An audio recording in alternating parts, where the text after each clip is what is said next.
कथा भगवान श्री कृष्ण ने कहा, जो लोग मोह में आकर कर्म करते हैं। राधे राधे। जय समितम। मैं नीतू पांडे यूट्यूब चैनल पर आप सबका स्वागत करती हूँ। इस प्रसंग का वर्णन श्रीमद् भगवद गीता में मिलता है। भगवान श्री कृष्ण आज समझा रहे हैं 18वें अध्याय में कि हे अर्जुन, जो लोग मोह में आकर कर्म करते हैं, ऐसे लोगों का विनाश निश्चित होता है। क्यों? क्योंकि ये लोग मोह में आकर गलत कार्यों को भी कर्म में बांध देते हैं और यही कर्म इन्हें अगले जन्म के लिए जन्म देने को तत्पर हो जाता है। अगला जन्म लेकर इन्हें इस कर्म को भोगना होता है, जिसे हम प्रारब्ध कहते हैं। भगवान श्री कृष्ण आज अर्जुन को समझाते हैं, ऐसा कर्म तामसिक कहलाता है, राजसिक गुण वाला कहलाता है और तमस गुणों में लिप्त होने के लिए तत्पर रहता है। भगवान श्री कृष्ण समझाते हैं कि हे अर्जुन, ऐसे गुणों को सदा सर्वथा अनदेखा करना चाहिए, क्योंकि ऐसा गुण वाला व्यक्ति राजसी गुण से बंधा हुआ होता है और बार बार जन्म लेकर इस पृथ्वी पर अपना कर्म भोगता रहता है। ऐसा व्यक्ति कभी मुक्ति और कभी मोक्ष नहीं पा सकता है। इसलिए मोह बंधन से हट जाना उचित होता है। मैं ये नहीं कहता हूँ कि मोह का मतलब होता है कि परिवार को त्याग दो, बल्कि मोह ऐसा होना चाहिए कि अगर आपका एक शिशु है और उस शिशु को आवश्यकता है कि आप उसे कर्मठता तरीके से दृढ़ होकर उसका लालन पालन करें, ताकि वह अपने जीवन में अपने पैरों पर खड़ा हो सके। यही नहीं, वह अपना कार्य स्वयं करने में सक्षम हो, किसी पर निर्भर ना हो। और अगर वह गिर जाता है तो उसे बार बार पुचकारने की जगह उसे ढीठ बनाओ कि अरे गिरना तो होता ही है। इस तरह से बार बार गिरोगे नहीं तो चलना कैसे सीखोगे, दौड़ना भागना कैसे सीखोगे, काम करना कैसे सीखोगे। तो यही होता है कर्म बंधन के मोह से अपने आप को दूर हटाना। यानी कि अगर आपका शिशु है तो उसको हमेशा प्यार से पुचकारना दुलारना नहीं है, बल्कि उसे ढीठ बनाना है, ताकि वह अपने जीवन में अग्रसर हो सके। किसी भी कार्य को आपके न रहने पर भी वह स्वेच्छा से पूर्ण कर सके। और यही कर्म बंधन मनुष्य को अपने जीवन में आगे बढ़ाता है, लोगों के लिए तत्पर करता है, सेवा भावी बनाता है और लोगों को मोटिवेशनल यानी कि संदेश देता है कि उसके अंदर तत्परता जगाता है, ताकि वह भी अच्छे से कार्य कर सके। ऐसे लोग समाज के हित के लिए कार्य करते हैं। हम अपने बच्चों की बुनियाद इसी तरह से रख सकते हैं। भगवान यह समझा रहे हैं कि मोहवश किसी कर्म को नहीं करना चाहिए। मोह में किया गया कर्म मनुष्य के जीवन को नर्क बना देता है और वह कहीं का नहीं रहता है। आज आपने अपने बच्चे से मोह किया है, कल दिन वह मोह धीरे धीरे छूटने लगेगा तो वही बच्चा आपको दो टूक बात सुनाकर चला जाएगा। संस्कार के बीज हम माता पिता ही बोते हैं। अगर हम संस्कार के बीज अपने बच्चों में सही से न बो पाए तो वह बच्चा बाद में चलकर हमारे लिए बदतमीजी का कारण बनता है, हमें ही चार बात सुनाकर चला जाता है। ऐसे ही बच्चे माता पिता का सेवा नहीं करते हैं। ऐसे ही बच्चे माँ बाप को दो टूक बात सुनाकर चले जाते हैं। इसलिए बाल बच्चों को हमेशा सदा सर्वथा इस तरह से लालन पालन करो कि बच्चा बुढ़ापे में आपकी और हर पल आपकी सेवा करता रहे। भगवान कहते हैं कि हे अर्जुन, जो लोग अपने बच्चे को ज्यादा पुचकारते हैं और जो लोग मोह से क्रिया करते हैं, कर्म करते हैं, वही लोग बाद में पछताते भी हैं। और ऐसा कर्म किस काम का जो आपको पछतावा के सिवा कुछ न दे, पश्चाताप के सिवा कुछ न दे, आंसू और परेशानी के सिवा कुछ न दे। क्योंकि बुढ़ापे में जब माता पिता को बच्चा लात मारता है ना, तो माता पिता को बड़ा दुख होता है कि हमने अपने कर्म में ऐसी कौन सी कमी छोड़ी थी। तब उसे अपना प्रेम याद आने लगता है कि हमने इस तरह से प्रेम किया था। बल्कि आपने प्रेम नहीं किया था, आपने जड़ की वो बुनियाद रखी थी जिससे कि वह आपको आज लात मारने के लिए तत्पर है। अपनी बुनियाद स्वयं रखते हैं, इसीलिए बच्चा आपको उस तरह से करता है।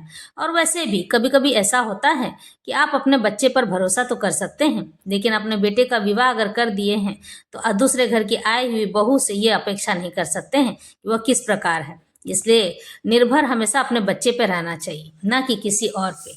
लेकिन फिर भी अगर आप बनाकर इस जीवन को रखते हैं तो उस जीवन में भी दूसरे घर से आई हुई लड़की भी आपका सम्मान करेगी। क्योंकि जब तक आपकी संतान आपका सम्मान नहीं करेगी, दूसरे घर की आई हुई लड़की आपका सम्मान कैसे कर सकती है। इसलिए अपने बच्चे को ऐसा बनाइए कि कल दिन अगर किसी के सामने कोई बात कहने की बारी आए तो आपको उसके सामने पछताना ना पड़े। आपका शिशु इतना आदर और सम्मान करना चाहिए, आपका पुत्र आपके सामने इतना आदर भाव से पेश आए, यानी आदर भाव से आपके साथ व्यवहार करे कि कभी भी आपको लोगों को ये ना कहना पड़े अरे बच्चा है। नहीं, वह धीरे धीरे बड़ा हो रहा है और वह सब कुछ समझता है। इसलिए अपने जीवन में संस्कारों का गठन ऐसे कीजिए कि आपको बाद में पछताना ना पड़े। संस्कार देने से नहीं केवल होता है, संस्कार सिखाने भी पड़ते हैं। आपका शिशु छोटा है तो उसे सिखाइए कि दादा दादी की सेवा कैसे की जाती है, उसे समझाइए। बड़े पिताजी ने अगर 2 बात कह भी दी है तो उसके सामने, बच्चों के सामने कोई भी बात, किसी की भी बुराई नहीं करनी चाहिए, बल्कि बच्चों से कहना चाहिए, बोल दिया तो क्या हो गया, बड़े हैं, हमसे भी बड़े, हमें भी 2 बात सुना सकते हैं, और उनके जाके चरण पकड़ लेना चाहिए। क्या होगा, ज्यादा से ज्यादा ईर्ष्यावश हमें लात मार के भगा देंगे ना। आप अपने कर्मों को मत छोड़िए, कर्म ऐसा ही है, और अपने कर्मों को अगर बांध के रखेंगे तो यही आपका धर्म बन जाएगा। और धर्म कभी भी गलत रास्ता नहीं दिखाता है, हमेशा सही रास्ते पर चलने की सलाह देता है। रागी कर्मफल प्रेप्सुर्लब्धो हिंसात्मको असुचि हर्ष शोकान्वित कर्ताराच्र परिकीर्तित। जो कर्ता कर्म तथा कर्म फल के प्रति आसक्त होकर फलों का भोग करना चाहता है, तथा जो लोभी सदैव ईर्ष्यालु होते हैं, अपवित्र और सुख दुख से विचलित होने वाला है, वह राजसी कहा जाता है। मनुष्य सदैव किसी कार्य के प्रति या फल के प्रति इसलिए अत्यधिक आसक्त रहता है, उसकी ओर रुझान करता है, क्योंकि वह भौतिक पदार्थ या सांसारिक घर बार, पति पत्नी तथा पुत्र के प्रति अत्यधिक अनुरक्त होता है। ऐसा व्यक्ति जीवन में ऊपर उठने की आकांक्षा नहीं रखता है, वह इस संसार को यथासंभव आरामदेह बनाने में ही व्यस्त रहता है। इसलिए सामान्यतः वह अत्यंत लोभी हो जाता है और सोचता है कि उसके द्वारा प्राप्त की गई प्रत्येक वस्तु स्थायी है और कभी नष्ट नहीं होगी। ऐसा व्यक्ति अन्यों से ईर्ष्या करता है और इंद्रिय तृप्ति के लिए कोई भी अनुचित कार्य कर सकता है। इंद्रिय यानी कि अपने मन की शांति के लिए। आंख, नाक, कान, मुंह यह हमारी इंद्रियां हैं। इनकी तृप्ति के लिए, अपने पेट की भूख शांत करने के लिए ऐसा कुछ भी कार्य कर सकता है जो नहीं करना चाहिए। इसलिए ऐसा व्यक्ति अपवित्र माना जाता है और वह इसकी चिंता नहीं करता है कि उसकी कमाई शुद्ध है या अशुद्ध। यदि उसका कार्य सफल हो जाता है तो वह अत्यधिक प्रसन्न और असफल होने पर अत्यधिक दुखी होता है। रजोगुणी वाला व्यक्ति ऐसा काम करता है। जिनमें सतगुण, रजगुण, तमोगुण होता है ना, उसमें दूसरे कैटेगरी का ये गुण पाया जाता है। आयुक्त प्राकृत स्तब्ध सठो नैष्कृतिको अलस विषादी दीर्घ सूत्री च कर्ता तामस उच्यते। जो कर्ता सदा शास्त्रों के आदेशों के विरुद्ध कार्य करता रहता है, जो भौतिकवादी, हठी, कपटी तथा अन्यों का अपमान करने में पटु है, तथा जो आलसी, सदैव खिन्न रहता है, इस तरह से भगवान समझा रहे हैं, तथा काम करने में दीर्घ सूत्री है, वह तमोगुणी कहलाता है। हमेशा ऐसा व्यक्ति उल्टा ही काम करता है, यह आपको कभी बता नहीं पाएगा, लेकिन यह कभी भी किसी भी काम को सीधे तरीके से नहीं करता है। ऐसा वाला व्यक्ति हमेशा ही दूसरों के काम में भी अवगुण निकालता रहेगा, चिल्लाकर बात करेगा, अपने काम को करवाने के लिए किसी भी हद तक जा सकता है, यहाँ तक कि उस काम करने वाले व्यक्ति को भी जूते से मार सकता है। यह तमोगुणी है। ऐसे लोग कभी किसी का भला नहीं चाहते हैं, हमेशा सबका बुरा ही चाहते हैं और सोचते हैं कि कैसे वो डूब जाए और मैं उबर जाऊं, कैसे उसका धन नष्ट हो जाए तो मैं उसका धन खा लूं। इस तरह के लोग बड़े ही अजीब होते हैं। ऐसे लोगों से सदा सर्वथा दूरी बनाकर रखनी चाहिए, क्योंकि इनको अवगुण जल्दी हमारे शरीर में प्रवेश कर जाते हैं, केवल इनके ऊर्जा में जाने पर ही। पृथकत्वेन तु यज्ञानम नाना भाव पृथक ग्विधान वेत्ति सर्वेषु भूतेषु तज ज्ञानम विद्धि राजसम। जिस ज्ञान से कोई मनुष्य विभिन्न शरीरों में भिन्न भिन्न प्रकार का जीव देखता है, उसे तुम राजसी गुण मानो। यह धारणा है कि भौतिक शरीर में, सांसारिक शरीर में ही जीव है और शरीर के विनिष्ट होने पर चेतना भी नष्ट हो जाती है, राजसी ज्ञान कहलाता है।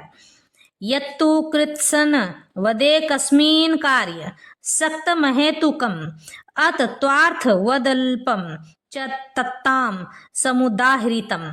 और वह ज्ञान जिससे मनुष्य किसी एक प्रकार के कार्य को जो अति तुच्छ है वह सब कुछ मानकर सत्य को जाने बिना उसमें लिप्त रहता है, तामसी कहा जाता है। सामान्य मनुष्य का ज्ञान सदैव तामसी होता है, क्योंकि प्रत्येक बुद्ध जीव तमोगुण में ही उत्पन्न होता है। जो व्यक्ति प्रमाणों से या शास्त्रीय आदेशों न सुनने के माध्यम से ज्ञान अर्जित नहीं करता है, उसका ज्ञान शरीर एक ही सीमित रहता है, उसे शास्त्रों के आदेशानुसार कार्य करने की चिंता नहीं रहती है। नियतम संग रहित मराग द्वेषतः कृतम अफल प्रेप्सुना कर्म यत् सात्विक मुच्यते, जो कर्म नियमित है और जो आसक्ति राग या द्वेष से रहित कर्मफल की चाह के बिना किया जाता है वह सात्विक कहलाता है। इस तरह से भगवान बार बार समझा रहे हैं कि सतगुण, रजगुण और तमोगुण में कर्म करने वाला व्यक्ति किस प्रकार का होता है। यत्तु कामेप्सु न कर्म साहंकारेण वा पुनः क्रियते बहुलायासम त्रजाजस मुदाहृतम, लेकिन जो कार्य अपनी इच्छा पूर्ति के निमित्त प्रयास